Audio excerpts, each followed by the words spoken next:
بسم اللہ الرحمن الرحیم۔ میں اپنے بھائی شاہ رخ کو آپ کی خدمت میں بھیج رہا ہوں اور امید الطاف و کرم رکھتا ہوں، لیکن اکبر نے اس عرضداشت کو قطعی نظر انداز کر دیا۔ سندھ پر قبضہ کرنا اب اس کی ضد ہو گیا تھا، چنانچہ اس نے محمد صادق کی پسپائی کے بعد سندھ پر حملہ آور ہونے کے لیے اپنے خانان مرزا عبد الرحیم کو مقرر کیا، جو مانے ہوئے سالار اور جنگجو بیرم خان کا بیٹا تھا۔ دوسری طرف مرزا جانی کو جب خبر ہوئی کہ اس بار اکبر کی طرف سے خانان اس پر حملہ آور ہونے کے لیے کوچ کر چکا ہے، تب وہ فکر مند ہوا اور اپنی سلطنت کے سارے مدبروں اور دانشوروں کو جمع کیا کہ اس سلسلے میں ان سے مشورہ کرے۔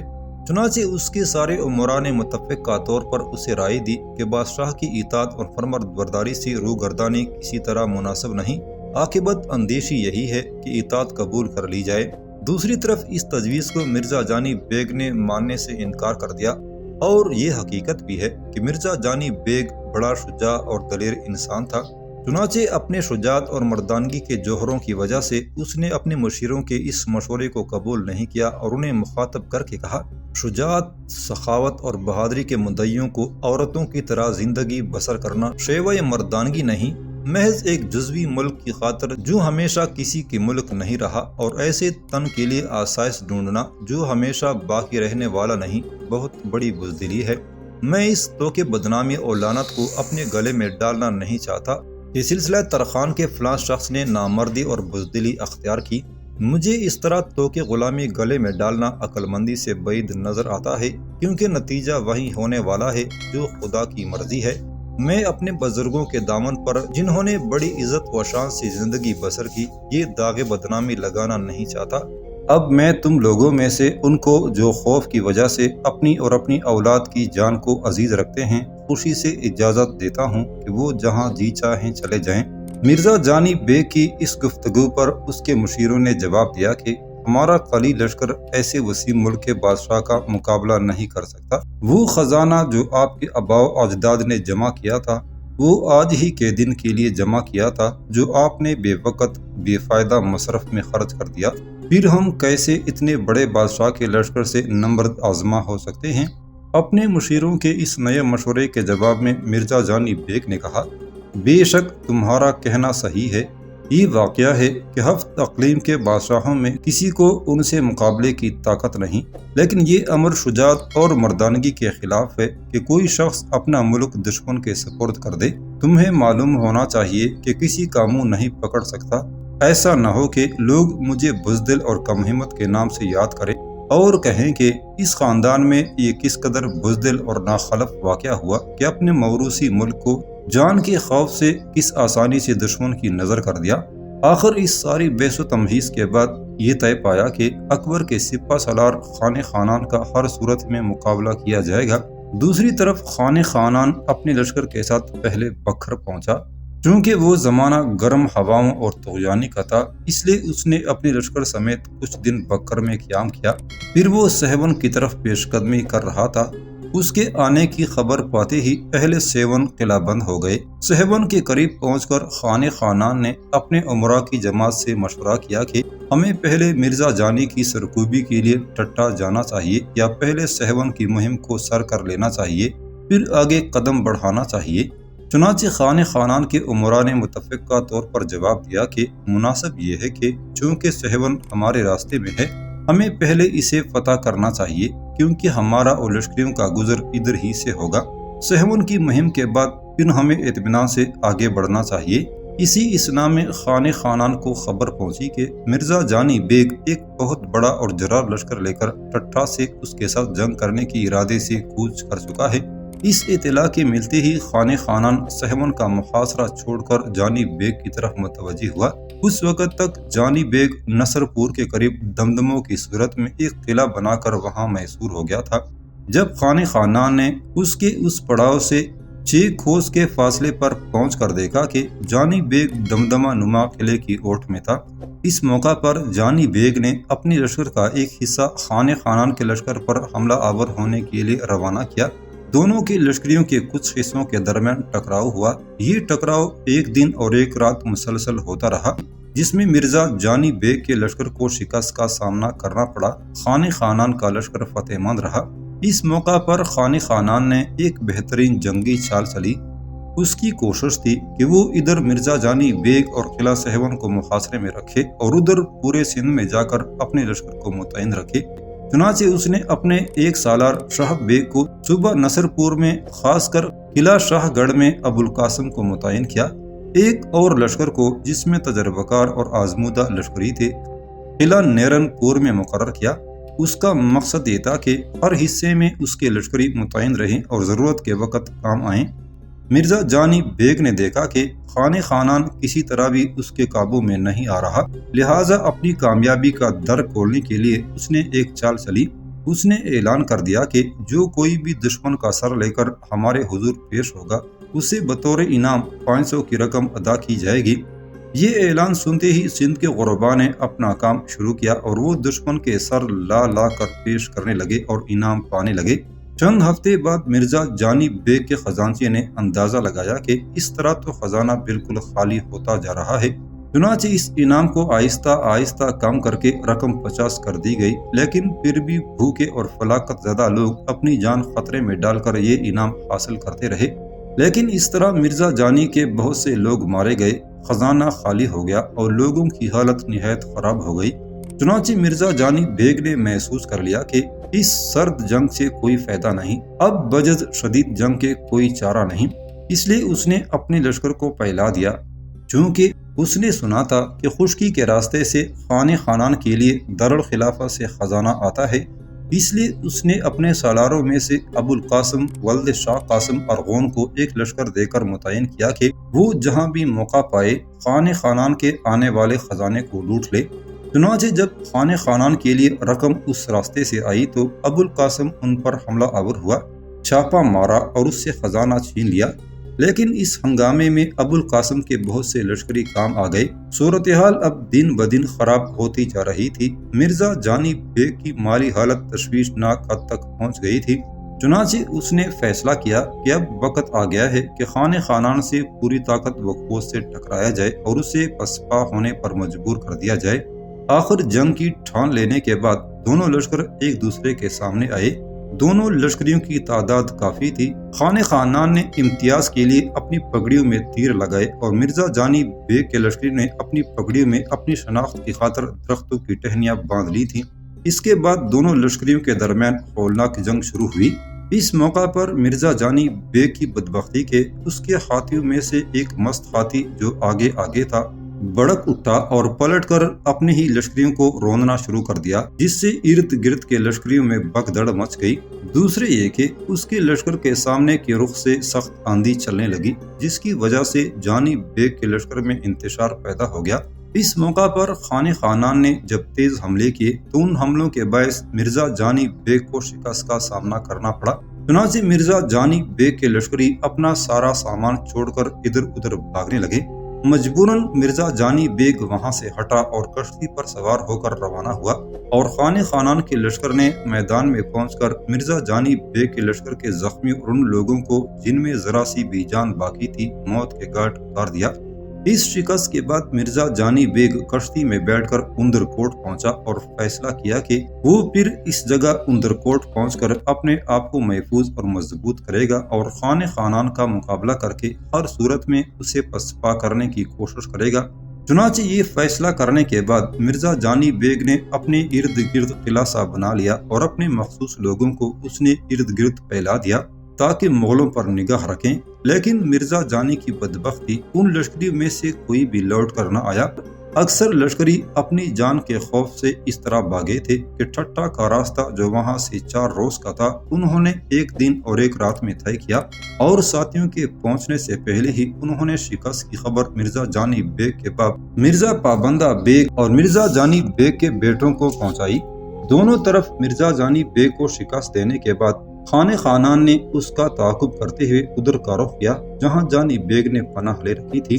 چنانچہ بہترین جنگی صلاحیت کا مظاہرہ کرتے ہوئے خانِ خانان نے مرزا جانی بیگ کی آمد و رفت اور رسد کا راستہ ہی منقطع کر دیا۔ مرزا جانی بیگ جب مایوس ہو گیا تو اس نے ٹھٹھا میں اپنے باپ مرزا محمد پابندہ بیگ کو تمام حالات لکھے اور یہ تحریر کیا کہ حالات نہایت مایوس کن ہیں۔ میرا مشورہ یہ ہے کہ آپ محل والوں اور مال و دولت اور خاصہ خیلوں اور متعلقین کو لے کر ٹٹا سے کلاکوٹ چلے جائیں۔ میں نے آج کے دن ہی کے لیے کلاکوٹ کے قلعے کی مرمت کرائی تھی اور لوگوں کو شہر سے نکال کر ٹٹا کے ہر کوچہ و بازار میں آگ لگا دیں۔ اس طرح جہاں تک بھی دسترس ہو ٹٹا کے اطراف میں جو گاؤں اور قصبے ہیں انہیں بھی جلا دیا جائے اور ہر گاؤں اور شہر میں 3 روز تک منادی کرا دی جائے کہ وہاں کا ہر آدمی آبادی کو اس طرح چھوڑ دے کہ وہ ایسی ویران بنے کہ دشمن کا نشیمن نہ بن سکے۔ چنانچہ مرزا جانی بیگ کے باپ مرزا پابندہ نے ایسا ہی کیا۔ 3 روز تک منادی کرائی گئی اور اس منادی کے بعد لوگوں کا یہ حال ہوا کہ وہ اس قدر جلدی میں مال و اسباب سمیٹنے لگے کہ جس قدر سامان لے جا سکتے تھے لے گئے۔ پھر بھی اس پریشانی اور حیرانی میں جبکہ انسان کو اپنا سایہ بھی بار گراں دکھائی دیتا ہے، تمام عمر کے اندوختے میں سے بہت کچھ چھوڑ گئے۔ اس بھگدڑ میں سامان لے جانے والوں نے کرائے اس قدر بڑھا دیے کہ وہ سامان لے جانے کا کرایہ سامان کا 1/3 حصہ بلکہ نصف مانگنے لگے تھے۔ سامان کے کرائے کو اس قدر بڑا ہوا دے کر لوگوں نے اپنے مال و متاع کو اپنی حویلیوں اور گھروں میں گھڑے کھود کر دفن کر دیا تھا۔ ٹٹا کو خالی کر دینے کے بعد وہاں کے باشندوں جنہوں نے اس شہر کو نہایت محنت و مشقت سے آباد کیا تھا، چاروں طرف سے شہر میں آگ لگا دی۔ وہ شہر جو اپنی خوبیوں اور لطافت میں کبھی دنیا میں مشہور تھا، لکڑی کے مکانات ہونے کی وجہ سے 1 ماہ تک جلتا رہا۔ کچھ لٹیروں اور اوباشوں کی خوب بن آئی، جو کچھ جلنے سے بچ رہا انہوں نے خوب لوٹا۔ پھر مصیبت میں مصیبت یہ تھی کہ ٹٹا اور گرد نواح کے جو لوگ کلاکوٹ کے قلعے کی طرف گئے تھے، اگرچہ وہ اپنی جانیں تو بچا گئے لیکن پانی اور غلے کی کمی کی وجہ سے انہیں وہاں بھی سخت پریشانی کا سامنا کرنا پڑا۔ وہاں رہائش کی جگہ بھی اس قدر تنگ تھی کہ تھوڑی سی جگہ میں 10 خاندان نہایت تنگی سے زندگی بسر کر رہے تھے۔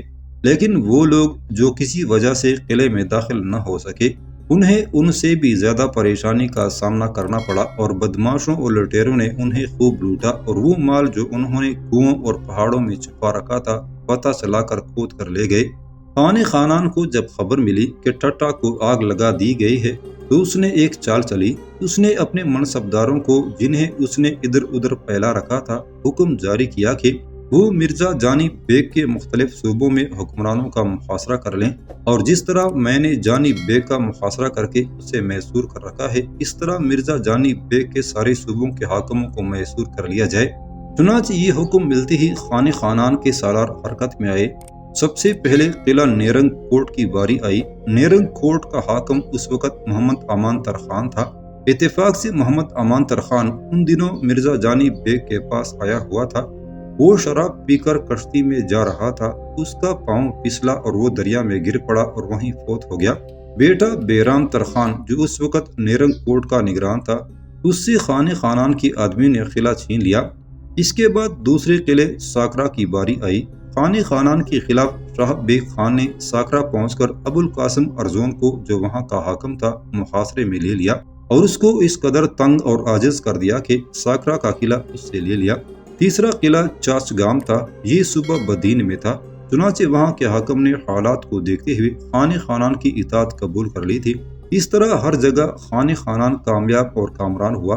مرزا جانی بیگ کو ہر طرف سے خان خانان کی کامیابیوں کی اطلاعات مل رہی تھی کہ نئی مصیبت یہ آئی کہ انہی دنوں اس کے والد مرزا پابندہ بیگ اور اس کے بیٹے مرزا ابو الفتح کی وفات کی خبر پہنچی۔ اس خبر نے اس کی دل شکنی کو اور بڑھا دیا۔ دوسری طرف خان خانان نے مرزا جانی بیگ کو اس طرح محاصرے میں لیے رکھا کہ آنے جانے کا راستہ بالکل بند تھا، جس کا نتیجہ یہ تھا کہ کوئی چیز مرزا جانی بیگ کے لشکر میں پہنچنے نہ پاتی تھی۔ اس کے باوجود کہ مرزا جانی بیگ کے حالات ہر طرف سے نامساعد تھے اور قسمت بظاہر کا ساتھ چھوڑ چکی تھی، مگر اس کی شجاعت اور پامردی، عزم و استقلال کی داد دینی پڑتی ہے کہ اس کے عزم میں مطلقاً تزلزل پیدا نہیں ہوا اور وہ خان خانان کے مقابلے کے لیے ڈٹا رہا۔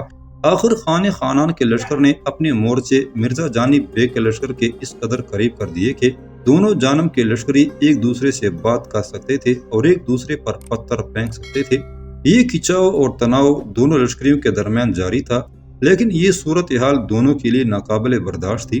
آخر محاصرے کی شدت سے تنگ آ کر صلح کے لیے آمادہ ہوا اور اس نے خانِ خانان کو ایک عرضداشت بھیجی کہ میں سہون کا قلعہ آپ کے حوالے کرتا ہوں اور پھر ٹھٹھہ پہنچنے کے بعد واپس آ کر آپ سے ملاقات کروں گا۔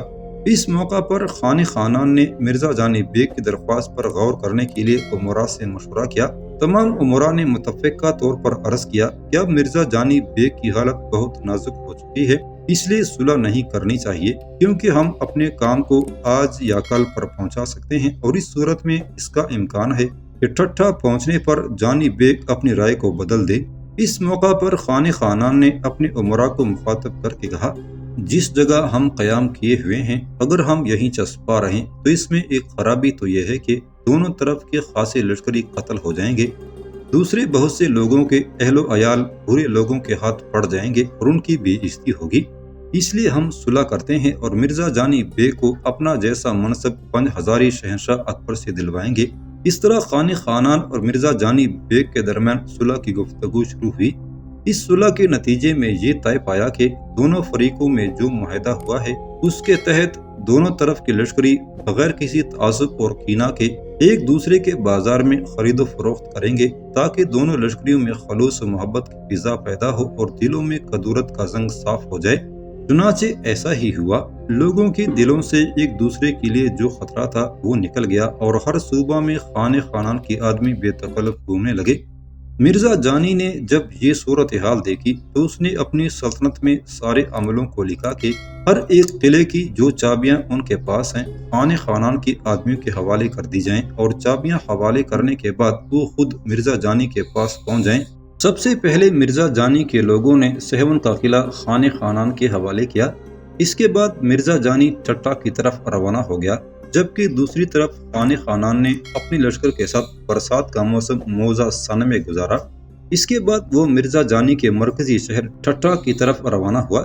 جب وہ فتح باغ کے نزدیک پہنچا تو مرزا جانی نے شاندار انداز میں خانِ خانان کا استقبال کیا۔ اس طرح خانِ خانان نے ٹھٹھہ میں چند روز تک مرزا جانی بیگ کے پاس قیام کیا اور اس قیام کے دوران خانِ خانان نے مرزا جانی کو یقین دلایا کہ وہ اکبر سے سفارش کر کے اس کے سارے علاقے اسے واپس دلا دے گا۔ اس کے بعد مرزا جانی خانِ خانان کو اپنی بندرگاہ دکھانے کے لیے لے گیا، جسے ان دنوں بندر لاہوری کے نام سے پکارا جاتا تھا۔ راستے میں ایک جزیرہ پڑتا تھا جس کا نام منورہ تھا، چنانچہ دونوں کو یہ جزیرہ دیکھنے کا شوق پیدا ہوا۔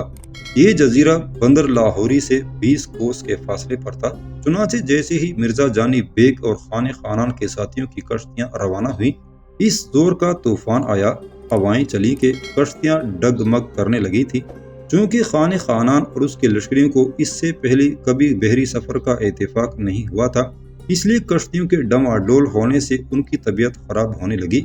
اس صورتحال کو دیکھتے ہوئے خانِ خانان کو یہ وہم ہونے لگا کہ کہیں مرزا جانی بیگ اس طوفان کی آڑ میں اس کے خلاف کوئی سازش ہی نہ تیار کر رہا ہو۔ اس موقع پر مرزا جانی بیگ کے کچھ آدمیوں نے اسے مشورہ دیا، یہ بہترین موقع ہے، اسے غنیمت جانا جائے، لہٰذا خانِ خانان اور اس کے سالاروں اور عام لوگوں کو سمندر کے اندر کشتیاں ڈبو کر غرق کر دیا جائے۔ گو خانِ خانان کے خدشات درست تھے، لیکن مرزا جانی پرخلوص تھا۔ اس کے ساتھیوں نے جب خانِ خانان اور اس کے لشکریوں اور سالاروں کو ڈبونے کا مشورہ دیا تو وہ استغفار پڑھنے لگا، کہنے لگا، یہ کیسے ممکن ہے کہ ہم اس عہد کو توڑ دیں جو ہم نے باندھا ہے؟ اب تو ہماری جان خانِ خانان کی جان کے ساتھ ہے، ہماری کشتیوں کو اس کی کشتی کے برابر کیا جائے تاکہ ہم ڈوبیں تو ایک ساتھ ڈوبیں۔ جب مرزا جانی بیگ کی کشتی خانِ خانان کی کشتی کے برابر لائی گئی تو خانِ خانان اور بھی متنبہ ہوا کہ کہیں مرزا جانی بیگ اس کا خاتمہ کرنے کے لیے تو اپنی کشتی اس کی کشتی کے قریب تو نہیں لا رہا۔ مگر جب مرزا جانی بیگ کی کشتی بالکل خانِ خانان کی کشتی کے قریب آ گئی تو مرزا جانی بیگ اپنے 2 خدمتگاروں کے ساتھ خانِ خانان کی کشتی میں آیا اور خانِ خانان کی دہشت اور خوف کو کم کرنے کے لیے اس نے دلچسپ باتوں اور شعر و شاعری کا سلسلہ شروع کر دیا، یہاں تک کہ طوفان کا زور کم ہو گیا اور کشتیاں ساحل پر جا لگیں۔ کچھ دیر تک مرزا جانی بیگ کے ہاں قیام کرنے کے بعد خانِ خانان اگلا قدم اٹھانا ہی چاہتا تھا۔ اسی دوران اکبر کی طرف سے اسے حکم نامہ ملا کہ دولت خان لودھی کو مفتوحہ علاقوں کا حاکم مقرر کر کے خانِ خانان اکبر کی خدمت میں حاضر ہو۔ چنانچہ یہ حکم ملتے ہی خانِ خانان اکبر کی طرف روانہ ہوا اور مرزا جانی بے کو بھی اپنے ساتھ لے گیا۔ مرزا جانی بے کو اکبر کے حضور پیش کیا گیا تو اکبر نے بھی اس سے نہایت التفات کا برتاؤ کیا اور وہ اس قدر مورد التفات و کرم ٹھہرا کہ کچھ دن بعد اسے 5000 منصب عطا کر دیا گیا۔ اس کے علاوہ جہانگیر کے بیٹے خسرو کی دامادی حیثیت سے نامزد کر دیا گیا اور سیوستان اور بندر لاہوری کے علاوہ اس کا تمام ملک اس کو جاگیر میں دے دیا گیا۔ دولت خان لودھی کے نام فرمان بھیجا کہ نوروز کا جشن منانے کے لیے سندھ سے بھی کچھ لوگوں کو اکبر کے پاس بھیجا جائے۔ اس طرح اکبر کے سالار خانِ خانان کے ہاتھوں سندھ فتح ہوا اور سندھ کو اکبر کی سلطنت میں شامل کرنے کی اکبر کی دیرینہ خواہش کی تکمیل بھی ہوئی۔